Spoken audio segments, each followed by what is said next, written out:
This is a 2023 Toyota GR86, and this is a 2002 Porsche 911. Why are they here together? Well, they both cost about $35,000. So is it true that a brand new sports car can beat a classic German car for about the same price? Let's find out in this special episode of Unfair Comparison. This is my 2023 Toyota GR86. I paid about $36,400 with tax and everything rolled in. I got it at MSRP. This is completely stock except for three things. I do have some additional camber on here by the use of camber plates and a lower rear control arm. I've got aftermarket pads and fluid courtesy of Counterspace Garage, and an oil cooler too. So that's it. So this car is designed for track use. Otherwise, it is completely stock.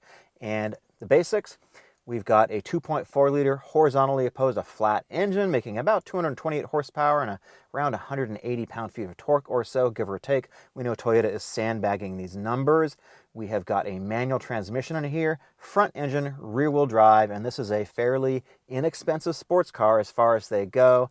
Let's head out to the canyons and see how this performs as a baseline.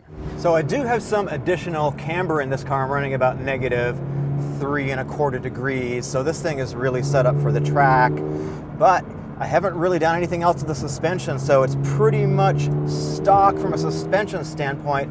And this thing really loves to go around corners. What I love about this car is the light weight. This only weighs about 2,800 pounds. And that, in today's day and age, is pretty light for a sports car. So Toyota has really done their homework in keeping the weight out of this car and bringing up the power quite substantially compared to the last generation. So we've got probably 20, 30, 40 more horsepower than the last generation. I can't do math when I'm driving fast, but you get the idea. The steering in here, of course, is an electric rack, and I think the feel is actually quite good for a modern car. It is a little bit on the light side. Quite easy to heel and tow this thing, and you can definitely put the power down early in the corners and get things moving. There's a lot of stuff going on in this car that makes it quite exciting to drive. Now, I've got the sound generator on, which I'm not the biggest fan of, quite frankly. It does add a lot of synthetic sound to the car. Doesn't make it sound all that great. And the power band is pretty good. I've got all the torque from about 3,500 RPM all the way up to 7,000 RPM. It's a very, very flat torque band, and it makes it feel very good. Of course, it's a naturally aspirated engine, and it has very immediate throttle response, which I really like too. And the handling in this is just so good. This thing is so crisp on turn-in. On track, it will rotate if you want it to. I've got this set up so it's fairly neutral right now, which is kind of the way I like to have it. And man, it just hooks up and goes. And it is a very, very engaging car to drive, even if the synthetic sound is a little bit loud. It is so fun, and it is so finely balanced, I guess I would say, for the money. I like how with just a little bit of camber, you can set this car up to be very neutral. There is virtually no understeer in this car anymore. Now, of course, you're going to wear out the front tires running a camber setup like this, but for me, that's a hit that I'm willing to take. Now, when we get down to the money side of things, this is where it starts to get interesting, because my friend spent about $20,000 on his 911, and he's done about $15,000 of improvements and maintenance, making it a $35,000 car, which essentially matches this.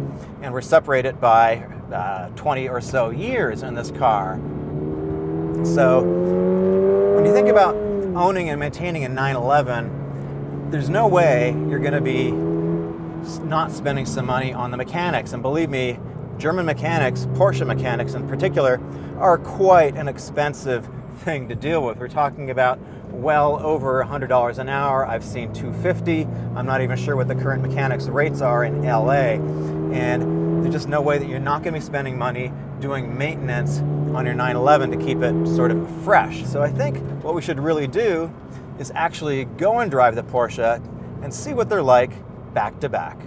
This 911 is a 2002, which means it's the 996 generation. So this is rear-wheel drive, has a motor in the rear. It's a flat six. It's a 3.6 liter engine, makes about 320 horse, or it did when it was new. Torque is around 270-ish, also when it was new. This particular car has 134,000 miles on it almost, and it has been well driven. This is not a garage queen. The paint has lots of little patina on it, little tiny micro scratches and so forth. This has been well cared for mechanically, I think, and you can see I'm sitting in a Recaro bucket. Now, the owner does have both original bucket seats. This is much more comfortable. This is much more suited for canyon carving. This has the full leather interior, and the MSRP on this originally in '02 would have been somewhere around $70,000 to $74,000.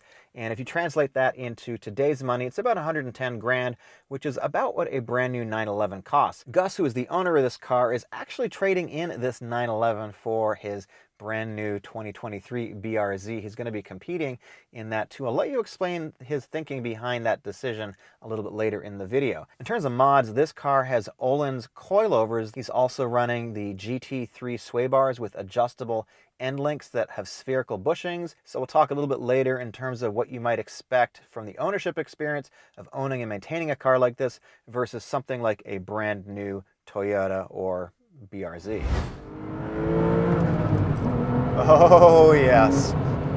All right, so the first thing you notice is this is a heck of a lot more car than the 86 is. This has a much more substantial feeling to it.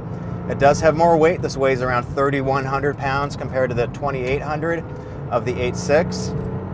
The gearing is definitely taller, and you can hear that delicious sounding motor, that flat six, really sounds so good. Fairly easy to heel and tow. Let's do a quick little run here. Oh yeah, that does sound delicious. And that is one of the biggest things you notice in the difference between these two cars. This is so much more visceral than the 86. This is really a much more mechanical kind of experience that's happening here. Now, of course, we have hydraulic steering, which is so much better than the 86. It's really, really good. It gives you a lot of feedback. This is just a bigger, more substantial, heavier car with a much better power to weight ratio than the 86.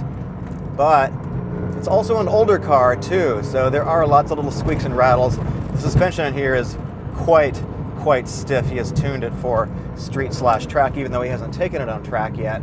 And this is a very classic 911 with the engine hanging out the back.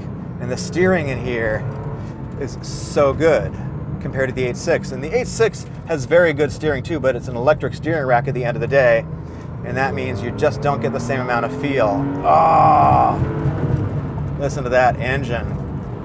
Oh, but this is an experience, this car. This is a real experience. This is so visceral, so connected in a way that the 86 just isn't. The 86 is just a more digital, modern car. And I don't mean it's digital in a bad way. It is very, very good for the money.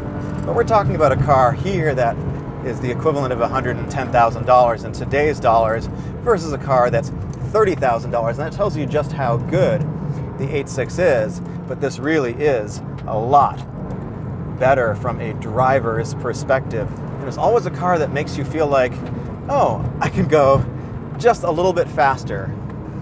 And maybe that's a good thing. Maybe that is the essence of a really good car. A car that you want to push a little bit more, and it urges you to push it just a little bit farther. I don't think it's any surprise that the 911 is definitely a superior driver's car. Now, for $36,000, we've got a pretty different equation. We've got reliability on one hand, and then we got something that perhaps is not the best car to take to the track. Let's talk to my friend Gus and why he decided to choose a BRZ. So I bought this car kind of thinking like, oh, track day Porsche, I'm gonna be so cool. And it turns out just a 20-year-old Porsche ends up having little things that you don't quite trust it. This has had kind of an oil pressure issue that I just finally, like for the fourth time back in the shop. I think it's good now. When you look around at an average track day and there's, a dozen BRZs and one rich dude in like, a GT3, you're kind of like, what's the more economical thing to take out and have fun with? And so I just could never bring myself to track this car, and BRZ86 is kind of just the most logical thing. I mean, literally, I think so many people are moving to them, especially the new one. It just makes so much sense.